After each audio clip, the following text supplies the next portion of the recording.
भाषा के आधार पर राज्यों का पुनर्गठन किस वर्ष में किया गया था? कौन सा ऑप्शन राइट हो जाएगा? ऑप्शन नंबर डी क्या हो जाएगा? राइट हो जाएगा।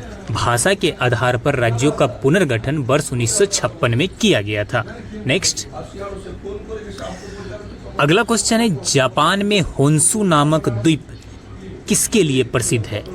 कोयला के लिए, तेल के लिए, लौह अयस्क के लिए या हीरा के लिए? ऑप्शन नंबर सी राइट हो जाएगा। जापान में होन्शु नामक द्वीप तेल के लिए प्रसिद्ध है। नेक्स्ट, अगला क्वेश्चन है, भारत में किस गवर्नर जनरल को स्थानीय स्वशासन का पिता कहा गया है? बताइए कौन सा ऑप्शन राइट हो जाएगा? ऑप्शन नंबर डी राइट हो जाएगा। भारत में लॉर्ड रिपन को स्थानीय स्वशासन का पिता कहा गया है। किसे कहा गया है? लॉर्ड रिपन को। नेक्स्ट, अगला क्वेश्चन है, निम्नलिखित में से किसने पहले 1935 में संविधान सभा का सुझाव प्रस्तावित किया? तो ये प्रस्तावित किसने किया था? नेहरू ने, जेपी नारायण ने, गांधी ने या एम.एन. रॉय ने? तो ऑप्शन नंबर डी राइट हो जाएगा। आपको बता दें कि 1935 में संविधान सभा का सुझाव एम.एन. रॉय ने दिया था। किसने? एम.एन. रॉय ने दिया था। नेक्स्ट, अगला क्वेश्चन है कि वर्तमान कंप्यूटिंग में समस्त विश्व में कौन सा कोड प्रयोग किया जाता है और स्वीकार्य है? ऑप्शन नंबर ए राइट हो जाएगा। ASCII कौन सा कोड है? ASCII स्वीकार्य है। नेक्स्ट, अगला क्वेश्चन है, व्हेन द रिवर स्लिप्स उपन्यास किसके द्वारा लिखी गई है? ऑप्शन है अनुराधा रॉय, विक्रम सेठ, शोभा डे और styrene coir. Option number D right हो जाएगा। आपको बता दी कि when the river slips styrene coir द्वारा लिखी गई थी। नेक्स्ट,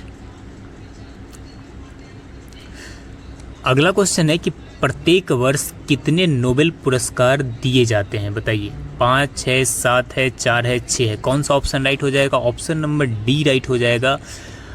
प्रत्येक वर्ष 6 नोबेल पुरस्कार दिए जाते हैं, यानी 6 विषय में नोबेल पुरस्कार दिए जाते हैं।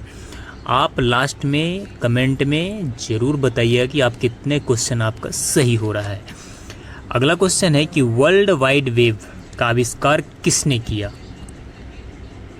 ऑप्शन कौन सा राइट हो जाएगा? ऑप्शन नंबर ए राइट हो जाएगा।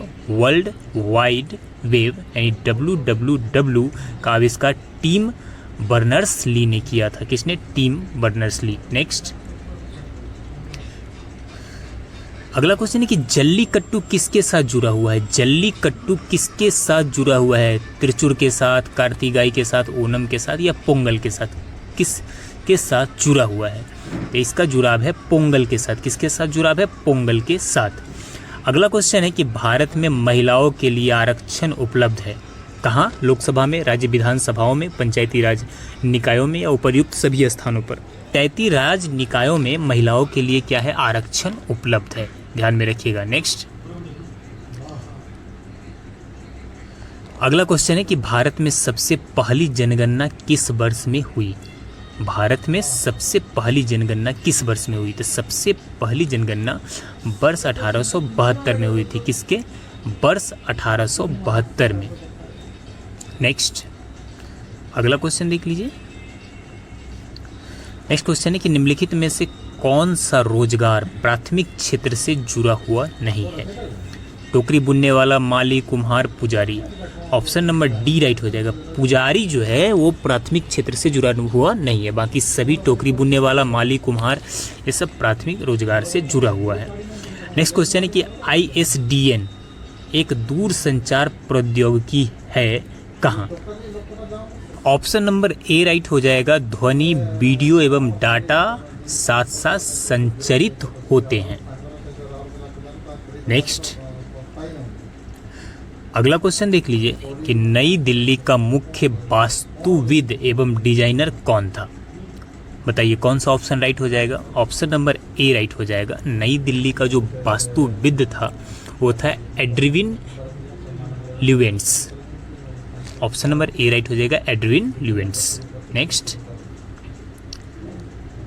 अगला क्वेश्चन देखिए, 20 दिसंबर 2021 को नागर विमानन मंत्री बीके सिंह द्वारा प्रदत्त सूचना के अनुसार उत्तर प्रदेश सरकार द्वारा लगभग कितने हेक्टेयर भूमि का अधिग्रहण किया गया? ऑप्शन नंबर डी राइट हो जाएगा। आपको बता दें कि नागर विमानन मंत्री वीके सिंह के द्वारा 52 हेक्टेयर, कितना, 52 हेक्टेयर भूमि का अधिग्रहण किया गया। नेक्स्ट, अगला क्वेश्चन है कि 20 दिसंबर 2021 को वर्ल्ड एंटी डोपिंग एजेंसी यानी वाडा द्वारा किस वर्ष की डोपिंग रोधी नियम उल्लंघन रिपोर्ट प्रकाशित की गई?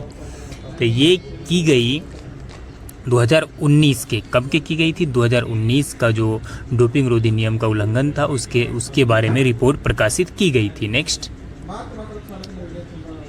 अगला क्वेश्चन है, संविधान का निम्न में से कौन सा संशोधन केंद्र तथा राज्य मंत्रिपरिषद के मंत्रियों की अधिकतम संख्या सीमित करता है? तो ये कौन करता है? तो ये 51वां संविधान संशोधन, 91 संशोधन। ऑप्शन नंबर डी राइट हो जाएगा, 91 संशोधन। अगला क्वेश्चन देख लीजिए कि हुमायूं की दुर्घटना के आकस्मिक मृत्यु के उपरांत उनके बेटे अकबर को कहाँ मुगल सिंहासन पर बैठाया गया? लाहौर, सरहिंद, कालानौर या काबुल?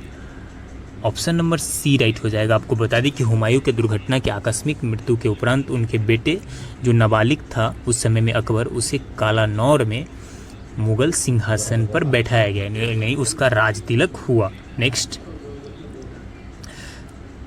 अगला क्वेश्चन है कि भारत का निम्नलिखित में से कौन सा राष्ट्रपति निर्विरोध निर्वाचित हुआ था? ऐसे कौन राष्ट्रपति थे भारत के जो निर्विरोध चुने गए थे, जिनका प्रतिद्वंदी कोई नहीं था? ऑप्शन नंबर सी राइट हो जाएगा, वो थे नीलम संजीव रेड्डी। कौन थे? नीलम संजीव रेड्डी। नेक्स्ट, अगला क्वेश्चन है, रेडियो तरंग का वेग कितना होता है? बताइए, रेडियो तरंग का वेग कितना होता है? ऑप्शन नंबर ए राइट हो जाएगा, 3 × 10⁸ मीटर प्रति सेकेंड। रेडियो तरंग का वेग 3 × 10⁸ मीटर पर सेकेंड होता है। नेक्स्ट, अगला क्वेश्चन है कि एफएम प्रसारण बैंड के बीच होता है, किसके बीच होता है? तो ये होता है VHF रेंज के बीच। किसके? VHF रेंज के बीच होता है। अगला है, टेप रिकॉर्डर में टेप की चाल कितनी होती है? टेप रिकॉर्डर में टेप की चाल कितनी होती है? तो टेप की चाल होती है 4.76 सेंटीमीटर प्रति सेकंड। VBI क्वेश्चन है, ध्यान में रखिए, 4.76 सेंटीमीटर प्रति सेकंड। अगला क्वेश्चन है, नदी के प्रवाह को मापने के लिए निम्न में से किसका उपयोग होता है? नदी के प्रवाह को मापने के लिए, उसकी पानी की जो वैल्यू है, उसकी क्षमता को मापने के लिए किसका प्रयोग होता है? तो क्यूसेक का। किसका? क्यूसेक का प्रयोग होता है। नेक्स्ट, अगला क्वेश्चन है, सुपरसोनिक स्पीड मापने का यूनिट क्या है? ऑप्शन है मैक, नॉट, रिएक्टर और हर्ट्ज। बताइए कौन सा ऑप्शन राइट हो जाएगा? ऑप्शन नंबर ए राइट हो जाएगा। सुपरसोनिक स्पीड मापने का यूनिट मैक है। क्या है? मैक। नेक्स्ट क्वेश्चन देखते हैं।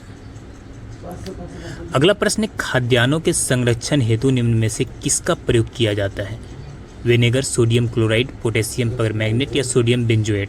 कौन सा ऑप्शन राइट हो जाएगा? ऑप्शन नंबर डी राइट हो जाएगा। खाद्यान्नों के संरक्षण हेतु सोडियम बेंजोएट का उपयोग किया जाता है। नेक्स्ट,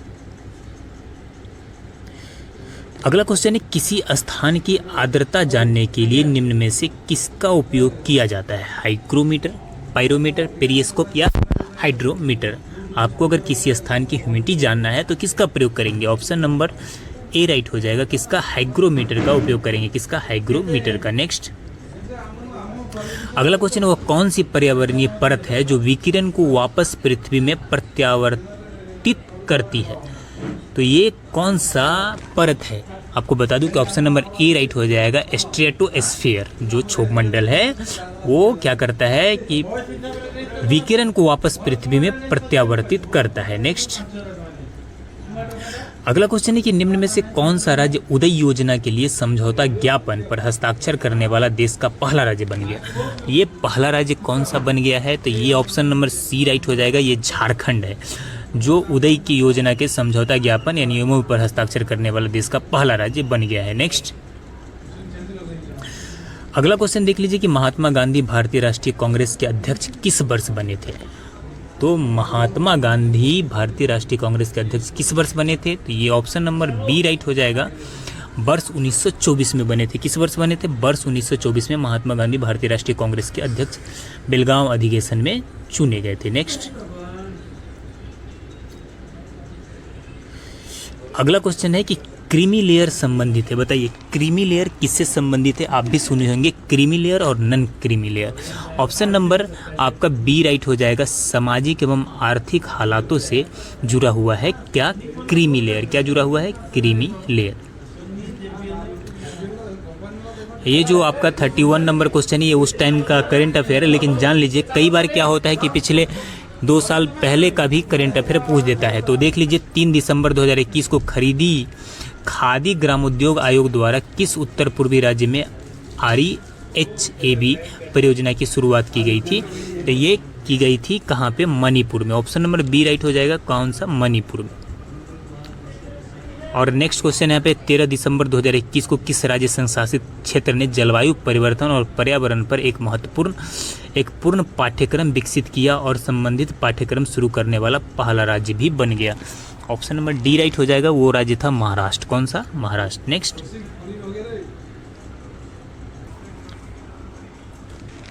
अगला क्वेश्चन है कि लाल बहादुर शास्त्री स्टेडियम स्थित है। तो बताइए लाल बहादुर शास्त्री स्टेडियम कहाँ पे स्थित है। ऑप्शन नंबर बी राइट हो जाएगा। ये हैदराबाद में स्थित है लाल बहादुर शास्त्री स्टेडियम। नेक्स्ट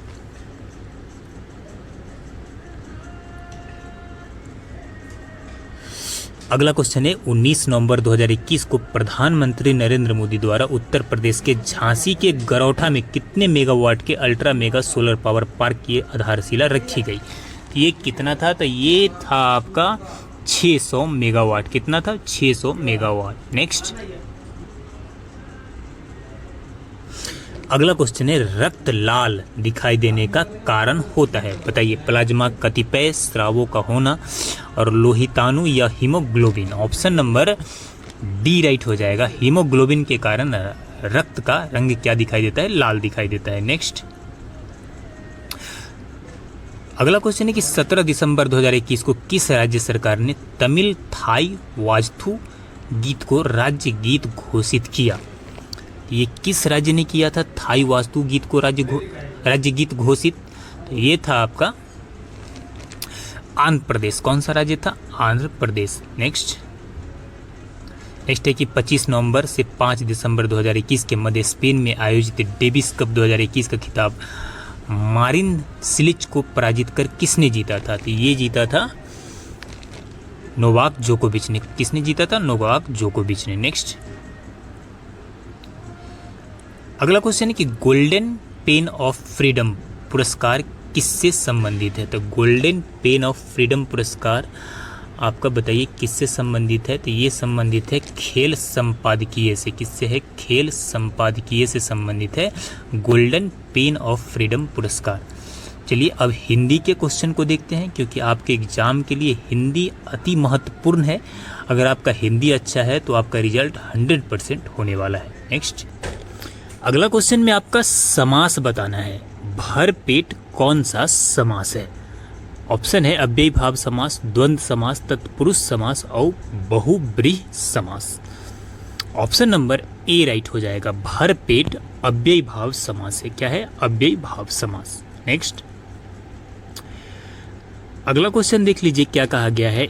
एक दिन बैठे बैठे यह बात अपने ध्यान में चढ़ी कि कोई कहानी ऐसी कहिए कि जिसमें हिंदवी छूट और किसी बोली का पूट न मिले। पंक्ति किस लेखक की है। यह जो पंक्ति हमने अभी पढ़ा, यह पंक्ति मुंशी इंसा अल्लाह खां की है। किसकी है, मुंशी इंसा अल्लाह खां की। नेक्स्ट क्वेश्चन देख लीजिए कि निम्न में से क्रिया विशेषण अवयव चुनिए।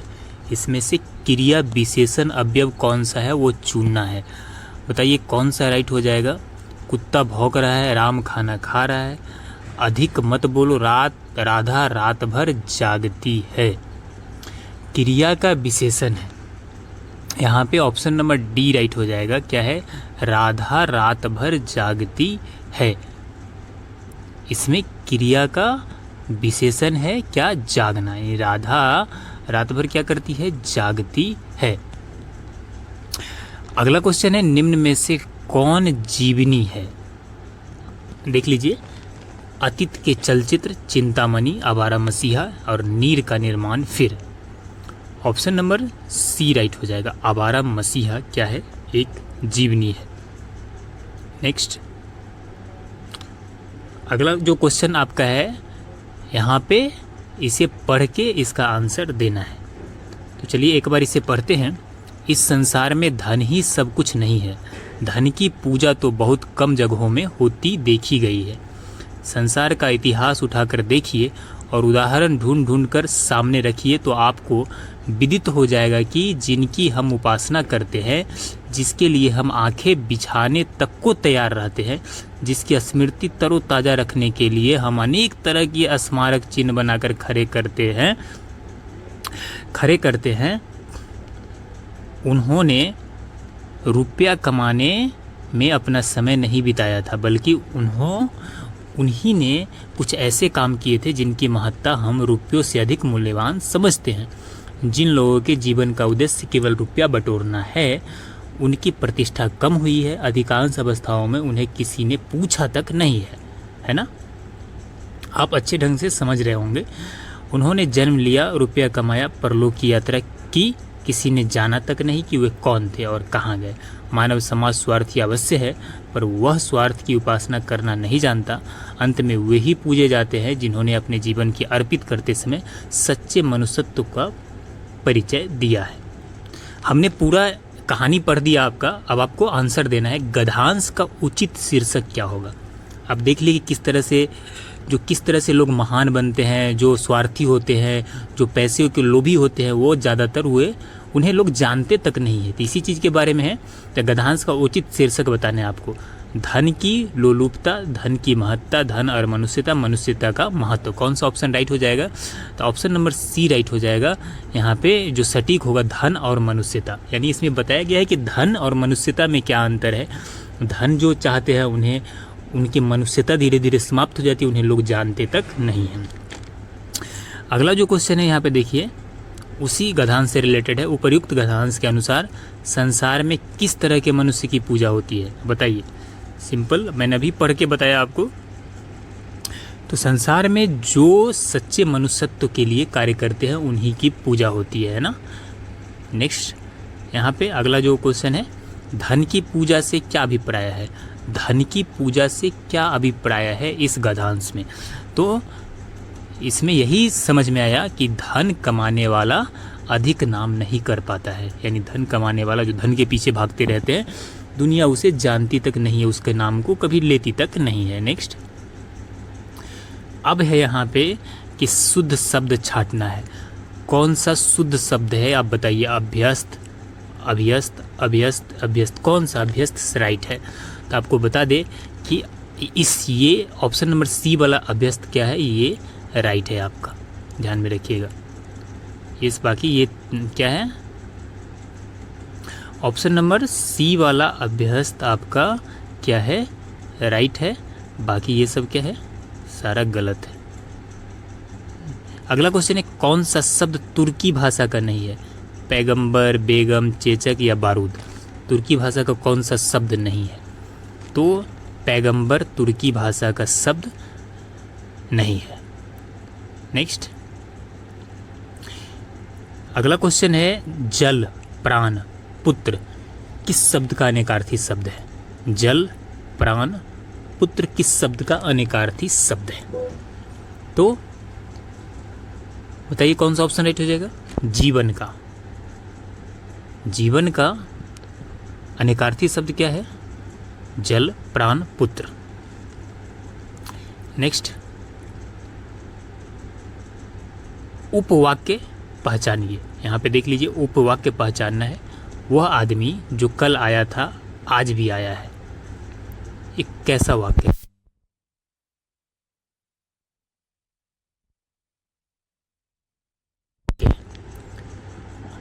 ऑप्शन नंबर बी राइट हो जाएगा, विशेषण उपवाक्य है। वह आदमी क्या हुआ था, कल आया था।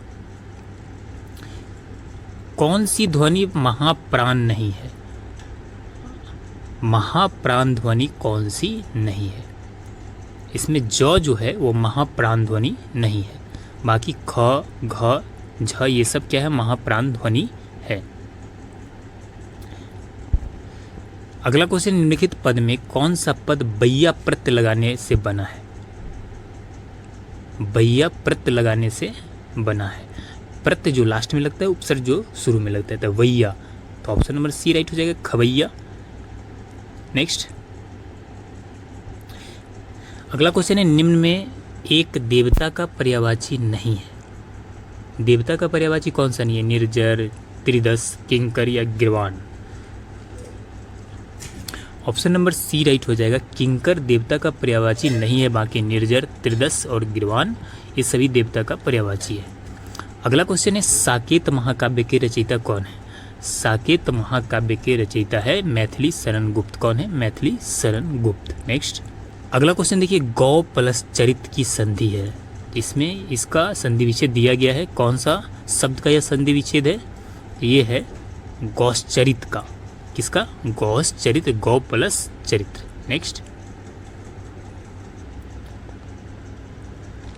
अगला क्वेश्चन है, ठेठ हिंदी का ठाठ किसकी रचना है? बताइए, ठेठ हिंदी का ठाठ किसकी रचना है? ये है अयोध्या सिंह उपाध्याय हरिओंद का। किसकी है? अयोध्या सिंह उपाध्याय हरिओंद का। नेक्स्ट, अगला क्वेश्चन है, शुद्ध वाक्य छांटिए। इसमें से शुद्ध वाक्य चुनना है। उस वन में प्रातः काल के समय का दृश्य बहुत ही सुहावना होता था। उस वन में प्रातः काल के समय का दृश्य बहुत ही सुहावना होता था। अगला है, उस वन में सुबह के समय का दृश्य बहुत ही सुहावना होता था।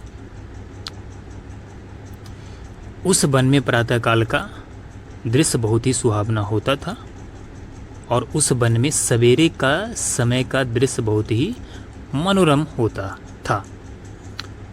ऑप्शन नंबर सी राइट हो जाएगा, उस वन में प्रातः काल का दृश्य, प्रातः काल का दृश्य बहुत ही सुहावना होता था। प्रातः काल का समय नहीं होगा, क्या होगा? प्रातः काल का दृश्य। समय सुहावना नहीं होता है, क्या होता है? वहाँ का जो नेचर था, उसका जो दृश्य था, काफ़ी क्या था? सुहावना था। नेक्स्ट, अगला क्वेश्चन है, किस शब्द में उपसर्ग नहीं है? बताइए, किस शब्द में उपसर्ग नहीं है? अपवाद, प्रभाव, ओढ़ना या पराजय। आपको बता दें कि इसमें ऑप्शन नंबर बी, पराजय में क्या है? उपसर्ग नहीं है। क्या है? उपसर्ग नहीं है। नेक्स्ट है, निम्नलिखित में स्त्रीलिंग शब्द है। स्त्रीलिंग शब्द कौन सा है? बताइए। स्त्रीलिंग शब्द यहाँ पे किन्नर है, अहिंसा है, अंतरी है और अपरिग्रह है। स्त्रीलिंग शब्द कौन सा है? अपरिग्रह। अपरिग्रह क्या है? स्त्रीलिंग शब्द है। नेक्स्ट, अगला क्वेश्चन, रत्नावली दोहा संग्रह किसके द्वारा रचा गया? रत्नावली दोहा संग्रह किसके द्वारा रचा गया? ऑप्शन नंबर ए राइट हो जाएगा, किसके द्वारा? रत्नावली द्वारा। रत्नावली दोहा संग्रह किसके द्वारा रचा गया? तो ये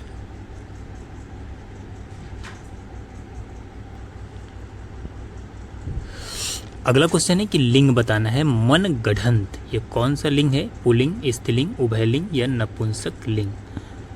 तो आपका ऑप्शन नंबर सी राइट हो जाएगा। मनगढ़ंत क्या है? उभयलिंग है। कैसा हो जाएगा? उभयलिंग। नेक्स्ट, वाक्यांश का एक शब्द बनाइए जिसके हृदय में ममता नहीं है, उसे क्या कहा जाता है? तो उसे निर्मम कहा जाता है। ऑप्शन नंबर ए राइट हो जाएगा। क्या कहा जाता है? निर्मम। नेक्स्ट, अगला है, किस वाक्य में विराम चिन्ह का उचित प्रयोग नहीं है?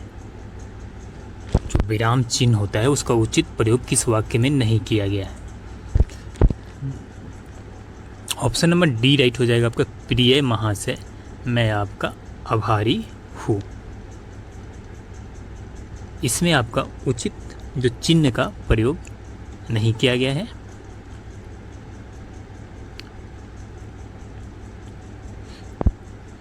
अगला क्वेश्चन है, निम्न में महाप्राण व्यंजक कौन सा है?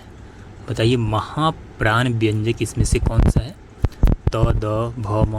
ऑप्शन सी राइट हो जाएगा। भ क्या है? महाप्राण व्यंजक है। निम्न में अघोष वर्ण कौन सा है? तो अघोष वर्ण आपका इसमें कौन सा है? प है। प क्या है? अघोष वर्ण है। निम्न में कंठ वर्ण कौन सा है? बताइए कंठ वर्ण कौन सा है? आपको बता दें कि कंठ वर्ण इसमें अ है। क्या है? अ कंठ वर्ण है। आप एक बार उच्चारण को देख लीजिएगा, किसका उच्चारण कहाँ से होता है। अगला क्वेश्चन है, निम्नलिखित में रूढ़ शब्द है। बताइए रूढ़ शब्द कौन सा है? तो रूढ़ शब्द इसमें नाक है। नाक क्या है? रूढ़ शब्द है। रत्नाकर का संधि विच्छेद क्या होगा? तो रत्नाकर का संधि विच्छेद यहाँ पे हो जाएगा रत्न जोड़ आकर। ऑप्शन नंबर सी राइट हो जाएगा, रत्न जोड़ आकर। नेक्स्ट है कि प्रतिमान में समास कौन सा है? प्रतिमान में समास कौन सा है? अव्ययी भाव समास हो जाएगा। क्या हो जाएगा? अव्ययी भाव समास। आपको बता दें कि द्वंद्व समास कैसे पकड़ेंगे आप? जैसे दोनों साइड बैलेंस हो, जैसे दिन रात, माँ बाप, भाई बहन, ये सब बैलेंस है तो द्वंद्व समास में आएगा। द्विगु जो संख्या से रिलेटेड हो, त्रिफला, त्रयोदशी, चौपाल, ये सब द्विगु समास में आते हैं, जिसके शुरुआत में संख्या लगा हुआ हो। परिक्रमा में कौन सा उपसर्ग है? तो उपसर्ग जो स्टार्टिंग में लगता है, तो इसमें उपसर्ग कौन सा हो जाएगा? परि। परि क्या हो जाएगा? उपसर्ग हो जाएगा। नेक्स्ट है कि भलाई में प्रत्यय है। भलाई में कौन सा प्रत्यय है? तो ऑप्शन नंबर बी राइट हो जाएगा, आई। भलाई में कौन सा प्रत्यय है? आई। नेक्स्ट है, निम्न में कौन सा शब्द तत्सम है? तत्सम शब्द बताना है कौन सा है। तो इसमें आलस से क्या है? तत्सम शब्द है। कौन सा? आलस। नेक्स्ट है, निम्न में कौन सा शब्द तद्भव है? तद्भव शब्द कौन सा है? तो छत क्या है? इसमें तद्भव शब्द है। नेक्स्ट है, निम्न में कौन सा शब्द देशज है? देशज शब्द बताना है, तो इसमें खिड़की क्या है? देशज शब्द है। क्या है? देशज शब्द। आपको बता दें कि सेम क्वेश्चन आपके एग्जाम में आने वाले, इसमें ज़्यादा से ज़्यादा क्वेश्चन आपके एग्जाम में देखने को मिलेगा, क्योंकि यही प्रश्न पूछे जाते हैं। नेक्स्ट है, निम्न में विदेशी शब्द कौन सा है? तो विदेशी शब्द अमीर क्या है? विदेशी शब्द है। और निम्न में संज्ञा शब्द कौन सा है? तो आपको बता दें संज्ञा शब्द ये गंगा है। क्या है? गंगा एक संज्ञा शब्द है। इस तरह से